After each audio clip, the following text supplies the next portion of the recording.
여러분 중에서 혹시나 내가 사업을 할 것이다. 그래서 고객을 돈으로 보면 절대 성공 못합니다. 여러분 제가 노량진 가서 학생들은 수험생을 돈으로 생각했나? 아니죠. 뭐라 했죠? 어떻게 하면 이들을 빨리 단기 합격시켜 줄까? 그들이 원하는 걸 들어줘야 되지 않습니까? 그리고 두 번째로 컨텐츠 개발했죠. 예를 들어서 자 내가 식당을 차려서 김치찌개집, 된장찌개집을 차려, 치킨집을 할 거야, 카페를 차릴 거야. 돈을 보고 그 차리면 망한다니까. 뭘 해야 돼요? 고객의 마음속으로 내가 소비자 돼 보세요. 저처럼 직접 시험 치러 그 당시에는 강사가 시험 치러 강사는 한 명도 없었습니다. 발상 자체가 다른 거죠. 고객의 마음을 알아야 되는 거예요. 두 번째로 제가 뭘 개발했죠? 세상에 없던 책을 개발했죠.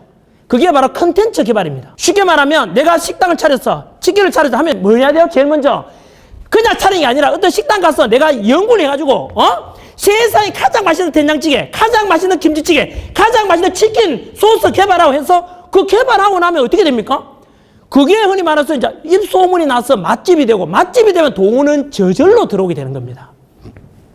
선생님, 앞에 똑같은 거 아니에요? 절대 너무나 중요한 이야기입니다. 그 두 가지는 고객 마음속으로 들어가는 거. 그리고 또 하나는 바로 왜 제가 지금도 언제나 수험생 마음이 편에 쓴다 그랬지 않습니까? 왜냐하면 시험장 현장 가보면은 얼마나 수험생이 떨리는 애들 많은데요. 그런 애들 심정을 다 알고 제가 수험생 이야기 주잖아요. 그럼 수험생들, 이 선생님 진짜 오리지널이다, 이 사람은. 그것을 이제 학생이 알아준 것이죠. 그래서 제 모든 걸 걸었던 거죠. 물론 또 아까 처음에 했듯이 밥을 1분 만에 점심을 6개월 동안 먹었듯이 서울 가서도 마찬가지로 심플리파이 라이프, 내 삶을 굉장히 단순화시켰습니다. 오지랖 넓은 짓을 하지 않았습니다. 대나무의 지혜라는 걸, 대나무가 길고 똑바로 길게 자랄 수 있는 이유는 뭐 때문이죠? 가지를 많이 뻗지 않기 때문입니다. 내한테 주어진 에너지를 한 곳에 집중해야 됩니다. 돋보기로 에너지를 만들어 모아보십시오. 사물을 태우기도 하고 엄청난 에너지 발생하지만 그 초점이 흐르지만 아무런 에너지도 못 만듭니다.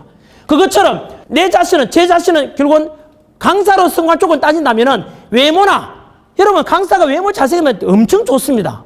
이 학생들이 너무 좋아할 건데 저는 그렇지는 못합니다. 학벌도 마찬가지로 경쟁 강사들은 다 서영고 출신인데 저는 그렇지는 못합니다. 지방대 나왔지 않습니까? 학벌 보고도 많이 선택합니다. 저는 학부에서는 또 전공도 안 했지 않습니까? 그러니까 비전공자에 대해서 공격을 많이 받았어요. 지금도 공격받고 있습니다. 비전공자 뭘 아냐고. 저는 대학 4년간 전공한 것보다 24년 동안 한국사를 연구했습니다. 강의로 결과로 보이지 않습니까? 그러니까 그런 핸디캡을 극복하려면 제가 얼마나 더 열심히 했겠냐는 거죠. 그래서 아까 말씀드린 대로 노량진 올라가서 혼자서 오직 하루 단순 생활도 강의, 교재 여기에 집중했습니다. 그리고 그 에너지가 열정이 식을까 싶어서 영화를, 투쟁 영화만 항상 2%만 계속 봤습니다. 배너라는 영화, 1959년작 배너 원작이 있습니다. 두 번째 글래디에이터입니다. 검투사라는 막시무스 나오는 그 영화인데 그 영화를 제가 수백 번 봤습니다. 왜냐하면 그 영화 보면 공통점이 뭐죠? 복수하는 겁니다. 억울한 누명을 썼지 않습니까? 주인공이 둘 다. 그리고 죽을 고생을 겪어서 결국 복수해내죠.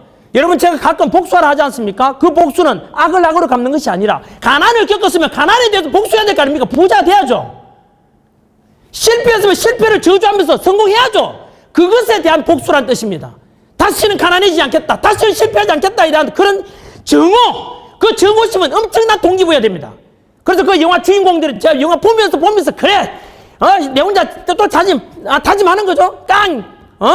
그걸 제가 간직했던 거죠. 그래서 저한테 주어진 모든 에너지, 시간, 열정을 강의 하나에 다 집중했던 겁니다. 그러니까 경우 되죠. 아까 말씀드린, 왜냐하면 저는 제 경쟁 강사들보다 훨씬 더 학벌이나 외모나 잘난 것이 하나도 없습니다. 이런 제 자신의 부족한 것을 극복하려면 남들보다 2배, 3배 노력할 수밖에 없지 않습니까? 혹시나 이 중에도 마찬가지로 자기가 경쟁자보다 못한 사람이 있으면 우리가 그걸 극복하는 방법은 노력밖에 없습니다. 그리고 기억력의 한계를 극복하는 방법은 바로 기록이고 메모입니다. 늘 메모를 많이 하는 습관을 가져야 됩니다. 그리고 덧붙이나 보너스로서 팁으로 유튜브에 가보면 인생 10개명을 검색해 보십시오. 인생 10개명 치면 전환길에 인생 10개명이 나옵니다. 제가 30에 도산한 창호세한테 보고서 만든 건데 여러분한테 맞게 변형시켜서 적용하면 굉장히 많은 도움이 될 겁니다. 그리고 일기를 제가 너무 많이 썼습니다. 왜냐하면 내 삶이 소중하다는 생각이 들어가지고 바닥에 있을 때나 잘 나갈 때는 일기를 다 썼습니다. 그래 메모하는 습관을 가지게 되면 기록은 기억을 지배하고 기억은 절대로 기록을 이길 수가 없습니다. 언제나 메모하는 것이 바로 자기의 사상이 되고 습관이 돼서 그것이 철학이 됩니다. 그래서 메모하는 습관 많이 가지시고 인생 10개명 꼭 정하시고 어쨌든 시간이 다 됐는 관계로